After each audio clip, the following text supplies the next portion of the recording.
নমস্কাৰ সিদ্ধি এমএসএমই সংবাদলৈ আপোনালোক সকলোকে আন্তৰিক আদৰণি জনাইছো আজিৰ কাৰ্যসূচীৰ আৰম্ভণি এটা প্ৰশ্নৰে কৰো আহক আপুনি কেতিয়াবা অনুভৱ কৰিছেনে যে আপুনি কঠোৰ পৰিশ্ৰমো কৰে সামগ্ৰীও ভাল গ্ৰাহকো ভাল তথাপিও ব্যৱসায়ৰ বিকাশ কিয় লেহেমীয়া কেতিয়াবা খৰচ বাঢ়ি যায় কেতিয়াবা বিত্তীয় সমস্যা হয় কেতিয়াবা সম্প্ৰসাৰণৰ পৰিকল্পনা কেৱল সীমাবদ্ধ হৈ কাগজতে প্ৰায় আমি ভাবো যে ব্যৱসায়ৰ বিকাশ তিনিটা স্তম্ভৰ ওপৰত নিৰ্ভৰ কৰে আমাৰ পৰিশ্ৰম সামগ্ৰী আৰু বজাৰ কিন্তু আসল সত্যটো হল ইয়াৰ লগতে চতুৰ্থটো স্তম্ভ অতি গুৰুত্বপূৰ্ণ আৰু সেই চতুৰ্থ স্তম্ভটো হল নীতি আৰু চৰকাৰী আঁচনিসমূহৰ সঠিক জ্ঞান আজি এই শৃংখলাৰ অষ্টমটো খণ্ড বিষয়বস্তু এমএসএমইৰ নীতি সম্পৰ্কে সজাগতা মই অমিত আৰোৰা আৰু এই সন্দৰ্ভত আলোচনা কৰিবলৈ দূৰদৰ্শনৰ ষ্টুডিঅ'ত শ্ৰী ৰাকেশ চাবৰা ডাঙৰীয়াক আদৰণি জনাইছো নমস্কাৰ নমস্কাৰ ফেডাৰেশ্যন অফ ইণ্ডিয়ান এমএসএমইৰ সভাপতি এখেত এমএসএমই খণ্ডৰ সৈতে 40 বছৰতকৈ অধিক সময় ধৰি জড়িত হৈ আছে আৰু আজি 27 জুন আজিৰ তাৰিখটো বিশেষ কাৰণ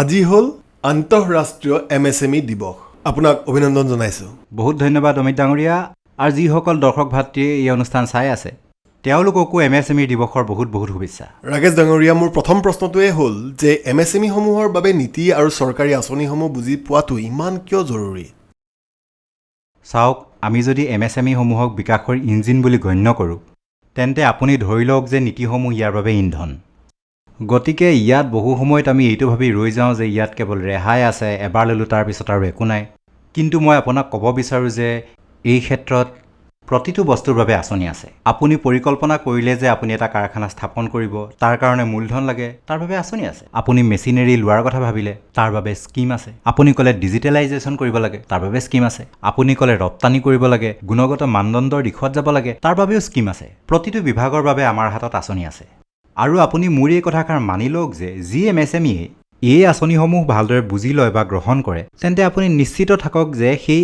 এমএসএমই নিজৰ ভৱিষ্যতৰ উৰাণৰ বাবে সাজু যদি ইয়াৰ পৰা লাভেই হয় তেন্তে এই সুবিধাসমূহ ল'বলৈ বহু সময়ত এমএসএমই সমূহে কিয় কুণ্ঠাবোধ বা সংকোচ কৰে প্ৰথমতে এমএসএমইক এইদৰে আপুনি বুজিব লাগিব যে সাধাৰণতে আমাৰ এমএসএমইসমূহ ওৱান মেন আৰ্মি হয় যিবোৰ মূল কাৰক আছে সেইবোৰ যদি আপুনি লক্ষ্য কৰে তেন্তে প্ৰথমে দেখিব সজাগতাৰ অভাৱ দ্বিতীয়তে ক'বলৈ গ'লে তেওঁ যদি জানিবও পাৰিলে সজাগো হ'ল তথাপিও এইটো ভাবে যে কি ঠিক এইটো মই পাম নে নাপাম আকৌ ভাবিব যে কিমান নথিপত্ৰ লাগিব আৰুনো কিমান কৰিম এই সকলোবোৰ ভাবি অলপ পিছু হুকি যায় তেনেহ'লে আঁচনিসমূহৰ লাভ পোৱা নাযায় বুলি যি ধাৰণা বা সংশয় হয় সেইটো ঠিক নহয় সদায় লাভ হয় যেতিয়া আপুনি এক শৃংখলাবদ্ধ পদ্ধতিৰে চলিব নিজৰ ক্ৰেডিট হিষ্ট্ৰী ঠিক ৰাখিব নিজৰ নথিপত্ৰসমূহ আপুনি সঠিকভাৱে সজাই ৰাখিব আপুনি সকলো আঁচনিৰ লাভ পাব এনেকুৱা নহয় যে নাপাব চৰকাৰে আপোনাক দিবলৈকে প্ৰস্তুত কৰিছে হয় সঁচা কথা তেন্তে আহক জানো নীতি সজাগতাৰ তিনিটা মূল লাভ কি কি ব্যয় দক্ষতা ইনচেন্টিভ আৰু ৰাজসাহাৰ্য ব্যৱসায়ৰ বিত্তীয় খৰচ হ্ৰাস কৰে আৰু নগদ ধনৰ প্ৰৱাহ উন্নত কৰে ক্ষমতা নিৰ্মাণে নতুন প্ৰযুক্তি গ্ৰহণ কৰাৰ বাবে মাৰ্গদৰ্শন উন্নত দক্ষতা আৰু সঠিক ব্যৱস্থাপনাৰ সহযোগিতা প্ৰদান কৰে বিশ্বাসযোগ্যতা অৰ্থাৎ সুনাম সঠিক নথিপত্ৰ আৰু নিয়ম নীতি পালন কৰিলে সুনাম বৃদ্ধি পায় লগতে পুঁজি আৰু উন্নত বজাৰৰ সুবিধা পোৱা যায় ৰাকেশ ডাঙৰীয়াই কয় যে বিত্ত যিকোনো ব্যৱসায়ৰ জীৱনৰেখা গতিকে মই যদি বিত্তীয় সাহায্য সম্পৰ্কীয় আঁচনিসমূহৰ পৰা আৰম্ভ কৰোঁ তেনে তাত প্ৰধান আঁচনিবোৰ কি কি চৰকাৰে এমএসএমইসমূহৰ বাবে অতি সুন্দৰকৈ আঁচনিসমূহ প্ৰস্তুত কৰিছে চৰকাৰৰ আটাইতকৈ ডাঙৰ আঁচনিখন হৈছে CGTMSE মই যদি কোভিডৰ পূৰ্বৰ কথা কওঁ তেন্তে তাত কোনো কলাটেৰেল নোহোৱাকৈ বেংকৰ পৰা 1 কোটি টকালৈকে ঋণ পোৱা গৈছিল যিটো এতিয়া বৃদ্ধি হৈ 10 কোটি টকা হৈছেগৈ ৰপ্তানিকাৰীসকলৰ বাবে এইটো 20 কোটি টকা হৈছেগৈ এইখন হ'ল ক্ৰেডিট গ্যাৰান্টি আঁচনি হয় ক্ৰেডিট গ্যাৰান্টি স্কিম য'ত চৰকাৰে গ্যাৰান্টি দিয়ে তাত আপুনি কোনো কলাটেৰেল দিব নালাগে ওকে হয় ইয়াৰ পিছৰ আঁচনিখন হৈছে যিসকল সৰু উদ্যোগী তেওঁলোকৰ বাবে মুদ্ৰা আঁচনি। মুদ্ৰা আঁচনি ব্যৱসায়ীসকলেও ল'ব পাৰে মাইক্ৰ' ইউনিটছৰ বাবে। তাত ব্যৱসায়ী আছে, দোকানদাৰ আছে, যিকোনো ব্যক্তিয়ে এই আঁচনিখন গ্ৰহণ কৰিব পাৰে। ইয়াৰ যি ঋণৰ পৰিমাণ 50,000-ৰ পৰা 10 লাখ টকা পৰ্যন্ত। আৰু এতিয়া চৰকাৰে আন এখন আঁচনি লৈ আহিছে, যাৰ অধীনত আপুনি যদি 10 লাখ টকালৈকে লোৱা ঋণ সঠিকভাৱে পৰিশোধ কৰিছে, তেন্তে এতিয়া আপুনি 20 লাখ টকালৈকে পাব। অৰ্থাৎ মুদ্ৰাত যেনেকৈ আগতে 3টা শ্ৰেণী আছিলে, শিশু, কিশোৰ আৰু তৰুণ। তৰুণ শ্ৰেণীটো যদি অনুশাসনৰ সৈতে পালন কৰে তেন্তে তৰুণ প্লাছো আছে। এখন ক্ৰেডিট গ্যাৰাণ্টি আঁচনি, CGT, MSE, দ্বিতীয়খন আপুনি ক'লে মুদ্ৰা যোজনা। ইয়াৰ বাহিৰেও যদি প্ৰধানমন্ত্ৰী নিয়োগ সৃষ্টি আঁচনিৰ PMEGPৰ যি কথা কৈছে, সেয়া নতুন গোটসমূহৰ বাবে। যিসকলে নতুন উৎপাদনকাৰী গোট আৰম্ভ কৰে তেওঁলোকৰ বাবে এই আঁচনিখন, এইখনো কলেটাৰেল ফ্ৰী, আৰু তেওঁলোকে 50 লাখ টকালৈকে ঋণ ল'ব পাৰে কাম আৰম্ভ কৰিবলৈ। এইখন সেৱাখণ্ডৰ বাবেও প্ৰযোজ্য। অ'কে। সেৱাখণ্ডত যদি আপুনি 20 লাখ টকালৈকে ঋণ ল'ব বিচাৰে তেন্তে সেয়াও ইয়াত কলেটাৰেল মুক্ত হিচাপে পোৱা যায়। ইয়াৰ উপৰিও যদি MSME নিজৰ ব্যৱসায় সম্প্ৰসাৰণ কৰিব খোজে, তেওঁলোকক বিকাশৰ বাবে মূলধন লাগে, তাত SRA ফাণ্ডৰ কথা আহে। গতিকে ৰাকেশ ডাঙৰীয়া, এই ছেল্ফ ৰিলায়েণ্ট ইণ্ডিয়া ফাণ্ড কি বাৰু? চৰকাৰৰ এই আঁচনিখন NSIC আৰম্ভ কৰিছে, যিয়ে MSME সমূহৰ সৈতে মিলি তেওঁলোকৰ শ্বেয়াৰ ক্ৰয় কৰি সেই কোম্পানীবোৰত বিনিয়োগ কৰে। ইয়াৰ দ্বাৰা আমাৰ MSME সমূহৰ বহু দূৰ আগবাঢ়ি যোৱাত যথেষ্ট সহায় হয়। তাৰমানে ঋণৰ পৰিৱৰ্তে এইটো এটা ইকুইটি হৈ পৰিল। একেবাৰে শুদ্ধ। অ'কে। যেতিয়া আমি MSMEৰ কথা কওঁ তেতিয়া তেওঁলোকক দেশৰ অৰ্থনীতিৰ মেৰুদণ্ড বুলি গণ্য কৰা হয়, লগতে ৰপ্তানিৰো। গতিকে যদি কোনো ৰপ্তানিমুখী MSME থাকে, তেওঁলোকৰ বাবে কিবা বিশেষ আঁচনি আছে নেকি? ইণ্টাৰেষ্ট ছাবভেনশ্যন স্কিম, য'ত চৰকাৰে শেহতীয়াকৈ 50 লাখ টকালৈকে পুঁজিৰ ওপৰত বাৰ্ষিক 2.75% সুত ৰেহাইৰ আঁচনি জাৰি কৰিছে। হয়, কাৰণ প্ৰায় ৰপ্তানিমুখী MSMEসমূহে উচ্চ সুতৰ হাৰ বহন কৰিবলগীয়া হয়। তেনে ডাইৰেক্টৰ জেনেৰেল অফ ফৰেইন ট্ৰেডৰ এই আঁচনিসমূহৰ পৰা তেওঁলোকে সুতৰ ক্ষেত্ৰত ৰেহাই পায়নে? হয়, ইণ্টাৰেষ্ট ছাবভেনশ্যনৰ অৰ্থই হ'ল সেয়া। তেন্তে আহক আমি পুনৰ আলোচনা কৰোঁ যে MSMEসমূহৰ বাবে প্ৰধান বিত্তীয় সাহায্য সম্পৰ্কীয় আঁচনিসমূহ কি কি। MSMEসমূহৰ বাবে প্ৰধান বিত্তীয় আঁচনিসমূহ: CGT MSE, সূক্ষ্ম আৰু ক্ষুদ্ৰ উদ্যোগৰ বাবে ক্ৰেডিট গ্যাৰাণ্টি ফাণ্ড ট্ৰাষ্ট। কোনো ধৰণৰ মৰ্টগেজ নোহোৱাকৈয়ে 10 কোটি টকালৈকে ঋণৰ সুবিধা, য'ত 75-ৰ পৰা 90% পৰ্যন্ত ক্ৰেডিট গ্যাৰাণ্টি কভাৰেজ পোৱা যায়। মুদ্ৰা আঁচনি, ক্ষুদ্ৰ ব্যৱসায়সমূহৰ বাবে শিশু, কিশোৰ আৰু তৰুণ শ্ৰেণীৰ অধীনত 10 লাখ টকালৈকে আৰ্থিক সাহায্য, আৰু তৰুণ প্লাছৰ অধীনত 20 লাখ টকালৈকে আৰ্থিক সাহায্য। PMEGP, প্ৰধানমন্ত্ৰীৰ নিয়োগ সৃষ্টি কাৰ্যসূচী। নতুন ব্যৱসায়ৰ বাবে ৰাজ সাহায্যৰ ৰূপত সাহায্য প্ৰদান কৰা হয় উৎপাদন আৰু সেৱা দুয়োটা খণ্ডৰ বাবে। SRI fund, self reliant India fund, mother fund, daughter fund মডেলৰ আধাৰত ব্যৱসায়সমূহক ঋণৰ পৰিৱৰ্তে বিকাশৰ বাবে মূলধন উপলব্ধ কৰোৱা হয়। DGFT সুত ৰেহাই আঁচনি, যোগ্য MSME ৰপ্তানিকাৰীসকলক ৰপ্তানি ঋণৰ ওপৰত সুতৰ ৰেহাই প্ৰদান কৰা হয়। বিত্তৰ পিছত MSMEসমূহৰ সন্মুখত আন এটা প্ৰত্যাহ্বান আহে, সেয়া হৈছে দক্ষতা আৰু সামৰ্থ্য। গতিকে আমি যদি উদ্যোগিতা আৰু দক্ষতা বিকাশৰ কথা কওঁ তেন্তে তাত প্ৰধান আঁচনিবোৰ কি কি? নিজ বাদ চৰকাৰ যেনেকৈ আছে ED1, ED2, ED1 আঁচনিখন মাত্ৰ 15 দিনীয়া হয়, আৰু ED2ৰ উদ্যোগিতা বিকাশৰ যিবোৰ আমাৰ প্ৰতিষ্ঠান আছে আৰু ইয়াৰ পৰা যিসকল ছাত্ৰ ছাত্ৰীয়ে পঢ়া শুনা কৰি দক্ষতা বিকাশৰ কোৰ্চবোৰ কৰে, তেওঁলোকৰ মনত প্ৰথমৰে পৰা এটা কথাই থাকে যে নিজৰ কাম কৰিব লাগে আৰু নিজৰ লগতে আনকো নিয়োগ কৰিব লাগে। এনে ক্ষেত্ৰত প্ৰযুক্তি কেন্দ্ৰ আৰু টুল ৰুমৰ কথা উল্লেখ কৰা হয়। ইয়াক কেনেকৈ বুজিব পাৰি? আপুনি চাওক, টুল ৰুমত কামবোৰ অতি সুলভ মূল্যত কৰা হয় আৰু তাত শ্ৰমিকসকলক প্ৰশিক্ষণ দিব পাৰি, তেওঁলোককো দিব পাৰি, আৰু বাহিৰৰ পৰা অহা ল'ৰা ছোৱালীয়েও প্ৰশিক্ষণ লৈ চাকৰিৰ বাবে আবেদন কৰিব পাৰে। গতিকে টুল ৰুম আৰু প্ৰযুক্তি কেন্দ্ৰসমূহৰ ডাঙৰ সুবিধাটো হ'ল আমি তাৰ পৰা দক্ষ শ্ৰমিক পাওঁ। ঠিক আছে, আৰু প্ৰশিক্ষণৰ ক্ষেত্ৰত প্ৰশিক্ষণ প্ৰতিষ্ঠানসমূহৰ এটা গুৰুত্বপূৰ্ণ ভূমিকা আছে। গতিকে যিখন ETI আঁচনি আছে, এছিষ্টেণ্ট টু ট্ৰেইনিং ইনষ্টিটিউশ্যন, ইয়াৰ পৰা কি লাভ পোৱা যায়? এতিয়া চাওক, বাহিৰৰ পৰা চাবলৈ গ'লে এনেকুৱা লাগিব প্ৰশিক্ষণ প্ৰতিষ্ঠানসমূহে পইচা পাইছে, ইয়াৰ পৰা MSMEৰ কি লাভ হ'ব? হয়, কিন্তু চাওক, তেওঁলোকে কামটোতো MSMEৰ বাবেই কৰিছে ন। আমাৰ বাবে যেতিয়া তেওঁলোকে ল'ৰা ছোৱালীবোৰক এই দক্ষতাসমূহৰ দ্বাৰা সবলীকৰণ কৰে যাতে তেওঁলোকে উদ্যোগসমূহত কাম কৰিবলৈ সাজু হৈ উঠে, তেতিয়া আমাৰ কিমান ডাঙৰ লাভ হয়। সৰু উদ্যোগে নিজাকৈ সকলোকে প্ৰশিক্ষণ দিব নোৱাৰে, এইটো প্ৰশিক্ষণ প্ৰতিষ্ঠানৰ কাম, ইয়াৰ দ্বাৰা বহুত লাভ হয়। হয়, তেন্তে আহক আপোনালোকৰ বাবে এবাৰ পুনৰ আলোচনা কৰোঁ উদ্যোগিতা আৰু দক্ষতা বিকাশৰ সৈতে জড়িত প্ৰধান আঁচনিসমূহ। উদ্যোগিতা আৰু দক্ষতা বিকাশ কাৰ্যসূচী, ইয়াৰ অধীনত উদ্যোগীসকলক ব্যৱসায়িক পৰিকল্পনা আৰু বিত্তীয় ব্যৱস্থাপনাৰ পৰা আৰম্ভ কৰি বিপণন আৰু ব্ৰেণ্ডিং পৰ্যন্ত প্ৰশিক্ষণ প্ৰদান কৰা হয়। প্ৰযুক্তি কেন্দ্ৰ আৰু সঁজুলি কক্ষ, উৎপাদনকাৰী MSMEসমূহৰ বাবে প্ৰশিক্ষণ, আৰ্হি প্ৰস্তুতকৰণ আৰু আধুনিক পদ্ধতিসমূহৰ বাবে সাহায্য আগবঢ়ায়। ATI, প্ৰশিক্ষণ প্ৰতিষ্ঠানসমূহলৈ সাহায্য, প্ৰশিক্ষণৰ আন্তঃগাঁথনি শক্তিশালী কৰিবলৈ সাহাৰ্য এতিয়ালৈকে আমি জানিলোঁ যে MSME-সমূহে বিত্ত আৰু দক্ষতা বিকাশৰ ক্ষেত্ৰত কোনবোৰ আঁচনিৰ প্ৰতি সচেতন হোৱাটো প্ৰয়োজনীয় আমি এটা ছুটি বিৰতিৰ বাবে ৰ'ম আৰু বিৰতিৰ সিপাৰে আমি আলোচনা কৰিম যে যেতিয়া আমি আন্তঃগাঁথনি গুণগত মান প্ৰক্ৰিয়া দক্ষতা আৰু বহন ক্ষমতাৰ কথা কওঁ তেতিয়া এইবোৰক লৈ প্ৰধান আঁচনিসমূহ কি এক বিৰতিৰ পিছত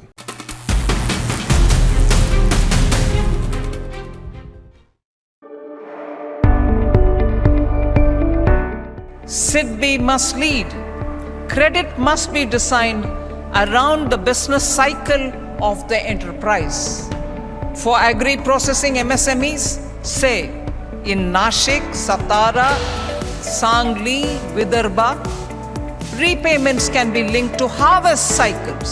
For tourism and hospitality enterprises in Mahabaleshwar, Matheran, Lonavla, loans should recognize seasonality, trades and gem linkages, and invoice discounting can ensure that a supplier does not suffer only because payment comes after 60 or 90 days. These enterprises need order cycle financing, technology upgradation loans, and working capital that understands long procurement cycles.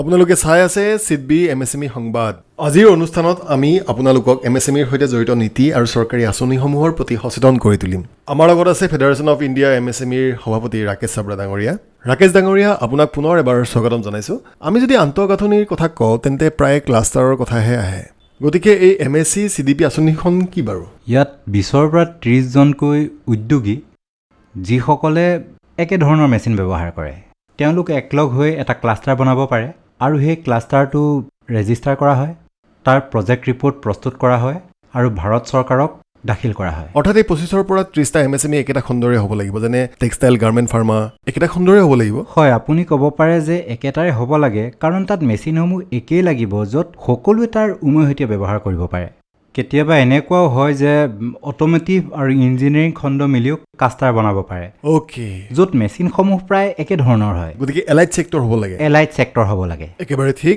গতিকে আন্তঃগাঁথনিৰ ফালৰ পৰা cluster development programme বহুত গুৰুত্বপূৰ্ণ কিন্তু এইটো এটা এনে যুগ য'ত আমি গুণগত মানদণ্ড প্ৰক্ৰিয়াৰ দক্ষতা আৰু বহন ক্ষমতাৰ ওপৰত সম্পূৰ্ণ গুৰুত্ব দিওঁ আৰু ইয়াত এখন আঁচনি আহে জেট গতিকে জিৰ' ডিফেক্টটো বুজি পালোঁ কিন্তু তাৰ সৈতে জিৰ' ইফেক্ট কেনেকৈ বুজিব পাৰি ইফেক্টৰ অৰ্থ হ'ল আমি বায়ুমণ্ডলৰ বা আমাৰ পৰিৱেশৰ ওপৰত আমাৰ উৎপাদন কাৰ্যৰ দ্বাৰা কি প্ৰভাৱ পেলাইছোঁ অৰ্থাৎ আমি যি সামগ্ৰী প্ৰস্তুত কৰোঁ সেয়া গুণগত মানৰ ফালৰ পৰা উন্নত হ'ব লাগে ডিফেক্ট ফ্ৰী হ'ব লাগে লগতে পৰিৱেশৰো যাতে কোনো ক্ষতি নহয় অৰ্থাৎ পৰিৱেশ সুৰক্ষিত হৈ থাকে এইটোৱে হৈছে জিৰ' ইফেক্ট জিৰ' ডিফেক্টৰ সংজ্ঞা তেনে ইয়াত বাৰু বেলেগ বেলেগ প্ৰমাণপত্ৰও থাকে নেকি হয় ইয়াত 3 ধৰণৰ চাৰ্টিফিকেশ্যন থাকে ইয়াত প্ৰথমটো হ'ল ব্ৰঞ্জ যিটো সম্পূৰ্ণভাৱে অনলাইন আপুনি কেৱল অনলাইনত নিজৰ ফৰ্মখন পূৰণ কৰিব লাগে তাৰ বাবেও যদি আপুনি বিচাৰে কনচালটেণ্টসকল আছে যিসকলে আপোনাৰ পৰা এটকা মাচুল নলয় ইয়াৰ পিছত চিলভাৰ আৰু গোল্ড আছে 3 বছৰৰ বাবে এই চাৰ্টিফিকেশ্যন হয়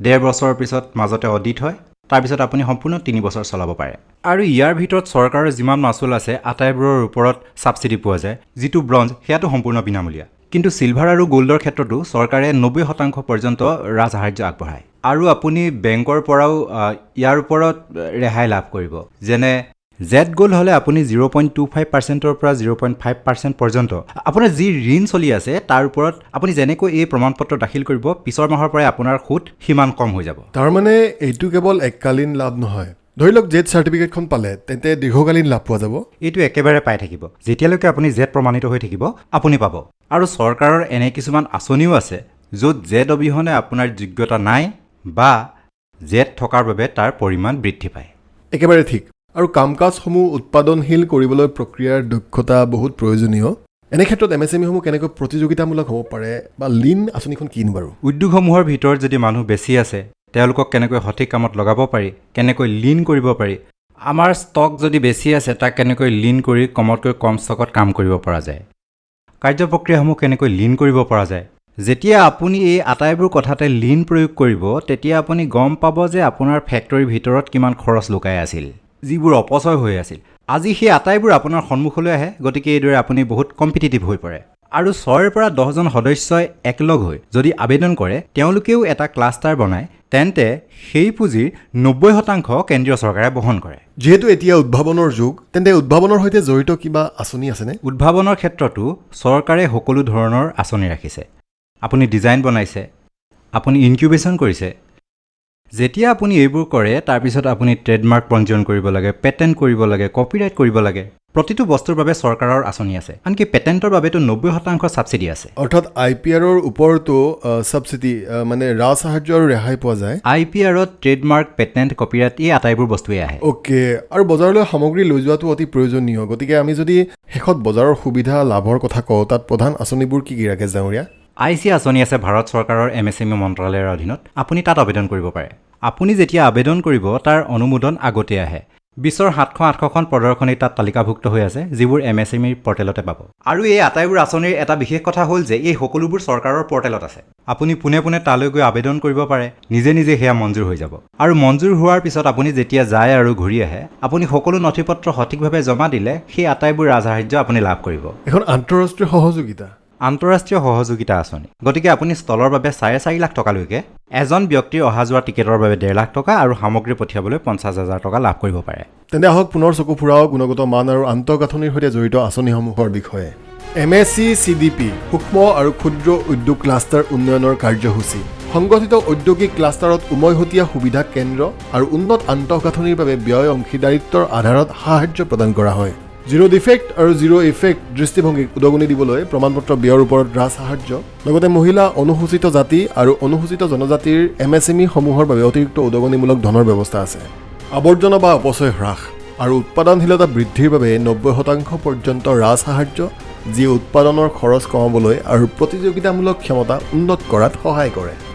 আপোনালোকে চাই আছে অনুষ্ঠান CIDBI MSME সংবাদ, য'ত প্ৰতিগৰাকী উদ্যোগীৰে কাহিনী হৈ পৰিব পাৰে একোটা প্ৰেৰণা। আজি আমি আপোনালোকক যিটো কাহিনী দেখুৱাবলৈ ওলাইছোঁ, সেয়া হৈছে স্পেন্সাৰ্ছ ফাৰ্মাচিউটিকেল প্ৰাইভেট লিমিটেডৰ। আহক জানো কেনেকৈ এই প্ৰতিষ্ঠানখন বিভিন্ন অনুষ্ঠানসমূহৰ প্ৰতি সচেতন আছিল আৰু চৰকাৰী যোজনাসমূহৰ বাবে তেওঁলোকে তাৰ সুবিধা গ্ৰহণ কৰিলে আৰু নিজৰ সপোনক দিলে এক নতুন দেশ।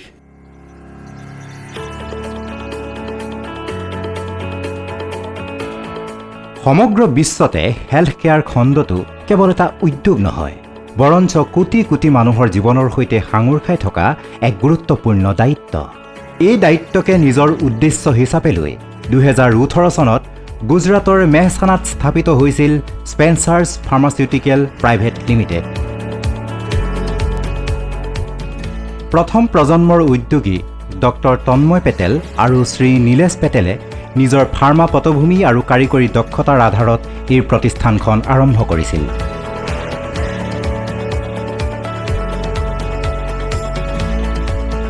আমাৰ উদ্দেশ্য আৰম্ভণিৰে পৰা স্পষ্ট আছিল, বিশ্বমানৰ সৈতে খাপ খোৱা উন্নত গুণগত মানৰ ফাৰ্মাচিউটিকেল সামগ্ৰী প্ৰস্তুত কৰা।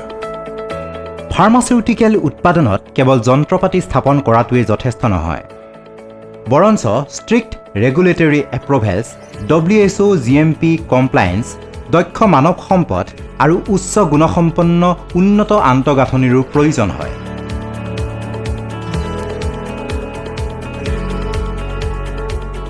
প্ৰাৰম্ভিক পৰ্যায়ত আমাৰ আটাইতকৈ ডাঙৰ প্ৰত্যাহ্বান আছিল প্ৰকল্পটো নিৰ্ধাৰিত সময়ৰ ভিতৰত সম্পূৰ্ণ কৰা আৰু তাৰ সমান্তৰালকৈ কেছ ফ্ল' সুস্থিৰ কৰি ৰখা।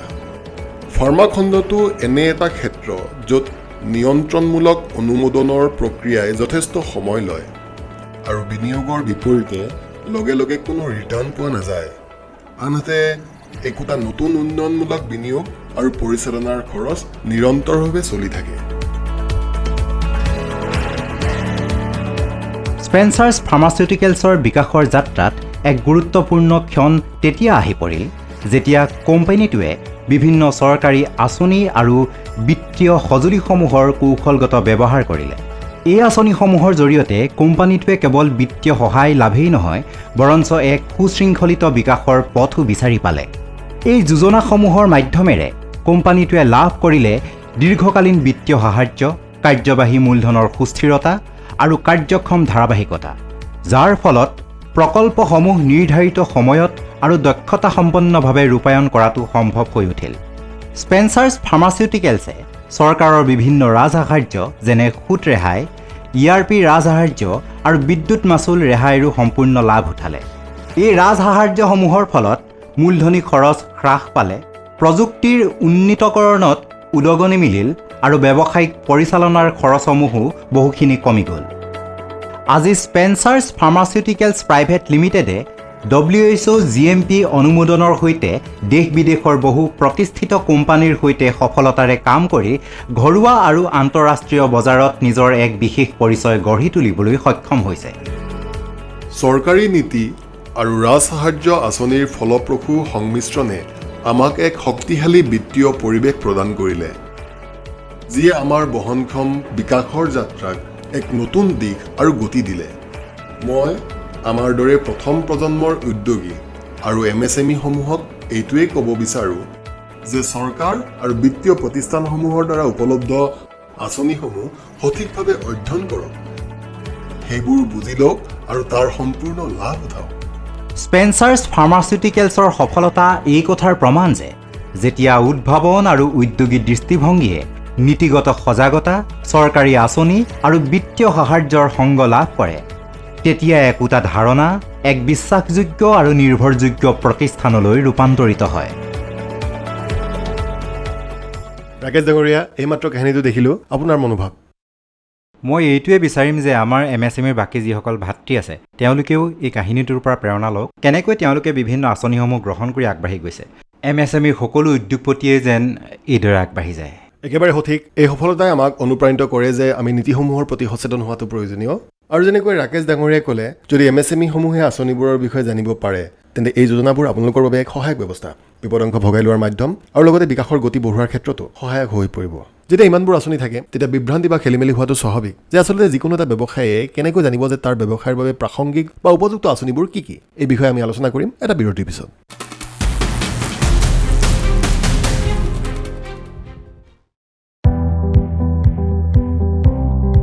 It is my privilege to join you on the foundation day of SIDBI, an institution that has steadily grown into a cornerstone of India's MSME financing architecture. SIDBI's journey from 1990 onwards mirrors the evolution of India's approach to MSME development from a narrow focus of credit delivery to a broader system-based framework encompassing finance, risk mitigation, market access, and institutional capacity.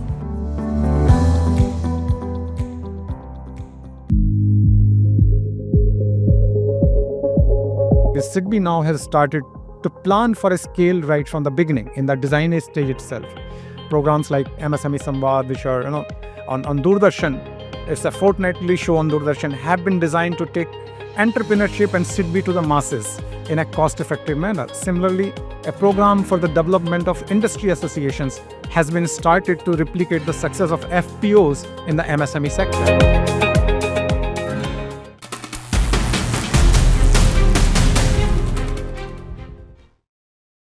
আপোনালোকে চাই আছে অনুষ্ঠান SIDBI MSME সংবাদ। আজিৰ অনুষ্ঠানত ৰাকেশ ডাঙৰীয়াই আমাক MSME-সমূহৰ বাবে বেলেগ বেলেগ পৰ্যায়ৰ বহুতো আঁচনিৰ বিষয়ে জনালে। আপোনাক অশেষ ধন্যবাদ। কিন্তু ৰাকেশ ডাঙৰীয়া, এনেকুৱা হ'ব পাৰে যে MSME-সমূহ বিভ্ৰান্ত হৈ পৰিব পাৰে যে তেওঁলোকৰ ব্যৱসায়ৰ বাবে প্ৰাসংগিক আঁচনি কোনখন। চাওক অমিত ডাঙৰীয়া, এই যিটো বিভ্ৰান্তি আছে এইটো প্ৰতিটো MSMEৰ মনতে থাকে যে মোৰ বাবে কোনখন আঁচনি ভাল, কোনখন বেয়া, যিহেতু ইমানবোৰ আঁচনি আহি পৰিছে। গতিকে ইয়াৰ বাবে আটাইতকৈ ভাল উপায়টো হৈছে আপুনি আপোনাৰ পৰিকল্পনা তৈয়াৰ কৰি লওক আৰু সেই পৰিকল্পনা অনুসৰি যিটো সময়ত যিখন আঁচনিৰ প্ৰয়োজন সেই আঁচনিখনৰ আধাৰত আগবাঢ়ক। এইটো আপোনাৰ বিকাশৰ বাবে ভাল হ'ব। আৰু ৰাকেশ ডাঙৰীয়া, যিহেতু এইটো ডিজিটেল যুগ, তেন্তে এনে কি ডিজিটেল সঁজুলি বা পৰ্টেল আছে য'ত গৈ তেওঁলোকৰ বাবে প্ৰাসংগিক আঁচনিসমূহ বাছি লোৱাটো সহজ হ'ব পাৰে? ডিজিটেলকৰণৰ এই সময়ছোৱাত পৰ্টেল থকাটো অতি প্ৰয়োজনীয়। গতিকে আপুনি মাই স্কিমলৈ যাব পাৰে, চেম্পিয়নছলৈ যাব পাৰে আৰু সমৰ্থ আছে, এনে বহুত পৰ্টেল আছে য'ত গৈ আপুনি এইবোৰ অধ্যয়ন কৰিব পাৰে আৰু ইয়াৰ পৰা তথ্য সংগ্ৰহ কৰি নিজৰ প্ৰয়োজন অনুসৰি আবেদন কৰিব পাৰে। একেবাৰে ঠিক। অৰ্থাৎ আপোনালোকে মাই স্কিম পৰ্টেল যাব পাৰে, MSME চেম্পিয়নছ পৰ্টেল যাব পাৰে, জন সম্ৰাট পৰ্টেল যাব পাৰে। তাত যেতিয়া আপুনি এবাৰ ডাটা এণ্ট্ৰি কৰিব যে আপোনাৰ ব্যৱসায় কোনটো পৰ্যায়ত আছে, কিহৰ বাবে আপোনাক ৰেহাই লাগে, তেতিয়া আপোনাক প্ৰাসংগিক আঁচনিসমূহ বিচাৰি পোৱাত বহুখিনি সুবিধা হ'ব।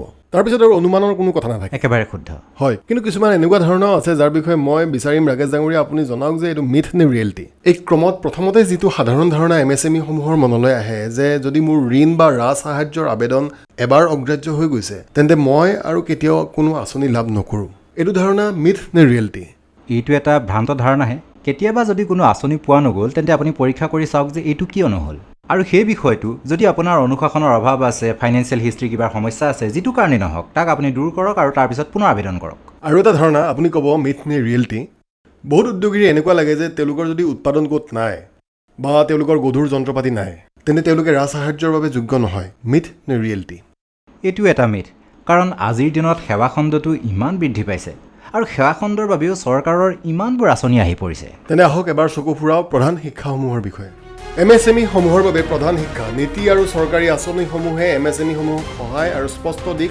প্ৰদান কৰাৰ কাম কৰে ঋণ বা ৰাজ সাহায্য অগ্ৰাহ্য হোৱাৰ অৰ্থ ব্লেক লিষ্টেড হোৱাটো নুবুজায় বেছিভাগ ক্ষেত্ৰতে এয়া নথিপত্ৰ আৰু প্ৰস্তুতিৰ অভাৱৰ বাবেহে হয় কেৱল কঠোৰ পৰিশ্ৰম আৰু বজাৰত উপস্থিতিয়ে পৰ্যাপ্ত নহয় ব্যৱসায় এটাৰ বাবে চৰকাৰী আঁচনিসমূহৰ সঠিক জ্ঞান আৰু বুজাবুজি থকাটোও সমানেই প্ৰয়োজনীয় আৰু কেৱল ৰাজ সাহায্যৰ বিষয়ে জনাই যথেষ্ট নহয় ব্যৱসায়ৰ কোন কোন পৰ্যায়ত কোনখন নীতি উপযুক্ত হ'ব সেইটো বুজি পোৱাটোও সমানেই গুৰুত্বপূৰ্ণ আপোনালোকে চাই আছে অনুষ্ঠান সিডবি MSME সংবাদ আৰু এতিয়া এই অনুষ্ঠানৰ আটাইতকৈ প্ৰিয় খণ্ড দৰ্শকৰ প্ৰশ্নোত্তৰ আপোনালোকৰ নিশ্চয় মনত আছে যে আমাৰ সপ্তম খণ্ডৰ মূল বিষয়বস্তু আছিল সেউজ বিত্ত আৰু বহনক্ষম MSME বিকাশ আমাৰ ওচৰলৈ আপোনালোকৰ বহুত প্ৰশ্নৰ প্ৰতিক্ৰিয়া আহিছে যাৰ বাবে আপোনালোকৰ ওচৰত ধন্যবাদ আপোনালোকৰ প্ৰশ্নসমূহৰ উত্তৰ দিবলৈ অনলাইন মাধ্যমযোগে আমাৰ সৈতে সংযোজিত হৈছে doctor Ashok Kumar bureau of energy এফিচিয়েঞ্চিৰ প্ৰাক্তন উপমহাপৰিচালক thank you very much Ashok ডাঙৰীয়া ফৰ জইনিং আছ নমস্কাৰ অমিত ডাঙৰীয়া প্ৰথমটো প্ৰশ্ন গাজিয়াবাদৰ পৰা ৰোহিত আগৰৱালে সুধিছে তেওঁ সুধিছে ছাষ্টেইনেবিলিটি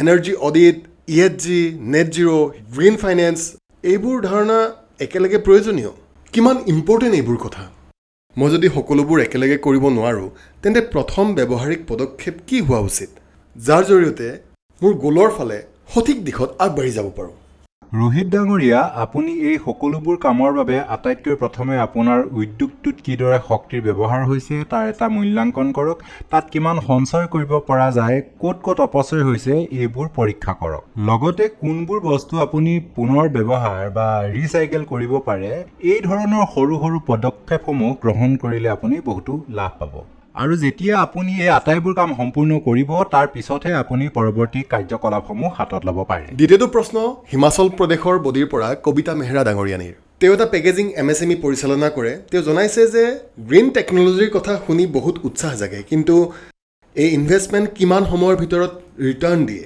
আৰু কেনেকৈ বিশ্লেষণ কৰিব পাৰি যে এই সিদ্ধান্তটো বিত্তীয়ভাৱে সঠিক হয় নে নহয় কবিতা ডাঙৰীয়ানী আপুনি এই ধৰণৰ সিদ্ধান্তসমূহৰ ক্ষেত্ৰত আবেগ অলপ কমাই ব্যৱহাৰিক দৃষ্টিকোণৰ পৰা চাব লাগে সংখ্যাবোৰ ভালদৰে পৰীক্ষা কৰিহে আপুনি সিদ্ধান্ত লোৱা উচিত সেই সংখ্যাবোৰৰ ভিতৰত থাকিব যে উৎপাদনৰ খৰচ কিমান হৈছে শক্তিৰ ব্যৱহাৰৰ খৰচ কিমান হৈছে আৰু মেৰামতিৰ খৰচ কিমান হৈছে লগতে তাত কিমান বিপদশংকা জড়িত হৈ আছে সাধাৰণতে দেখা গৈছে যে শক্তি দক্ষতাৰ এই ধৰণৰ প্ৰকল্পসমূহৰ ক্ষেত্ৰত সৰ্বাধিক 1 বছৰৰ পৰা 3 বছৰ পৰ্যন্ত সময় লাগে আৰু ইয়াৰ পেবেক পিৰিয়ড সোনকালে আহে ইয়াৰ উপৰিও যিবোৰ চৰকাৰী আঁচনিয়ে এই ধৰণৰ প্ৰকল্পসমূহক সহায় কৰে সেইবোৰ ব্যৱহাৰ কৰিলে এই সময়ছোৱা আৰু অধিক কমি যায় দৰ্শকৰ সকলো প্ৰশ্নৰ উত্তৰ দিয়াৰ বাবে ডক্টৰ অশোক কুমাৰ ডাঙৰীয়ালৈ অশেষ ধন্যবাদ থেংক ইউ ভেৰি মাছ ধন্যবাদ অমিত ডাঙৰীয়া আৰু যদি আপোনালোকেও এই অনুষ্ঠানত কোনো প্ৰশ্ন সুধিব খোজে বা মতামত দিব বিচাৰে তেন্তে আমালৈ ইমেইল কৰিব পাৰে আমাৰ ইমেইল আইডিটো হৈছে sambad@sidbi.in যোৱাৰ পূৰ্বে আপোনালোকক জনাব বিচাৰিছোঁ যে সিডবি MSME সংবাদ এই শৃংখলাটোৰ যিটো নৱম খণ্ড হ'ব তাৰ মূল বিষয়বস্তু কি হ'ব পৰৱৰ্তী খণ্ডত আমি গুৰুত্ব প্ৰদান কৰিম ক্লাষ্টাৰ ডেভেলপমেণ্ট আৰু ঔদ্যোগিক সন্থাসমূহৰ ওপৰত য'ত আমি জানিব পাৰিম সন্মিলিত প্ৰচেষ্টাৰ শক্তি আৰু লগতে ক্লাষ্টাৰে কিদৰে MSMEৰ বিকাশত সহায় কৰে তেন্তে আজিৰ অনুষ্ঠানলৈ আহি MSME সমূহৰ নীতিগত সজাগতা শীৰ্ষক বিষয়টোৰ ওপৰত আমাক সজাগ কৰি তোলাৰ বাবে ৰাকেশ চাবৰা ডাঙৰীয়া আপোনাক অশেষ ধন্যবাদ থেংক ইউ ভেৰি মাছ ধন্যবাদ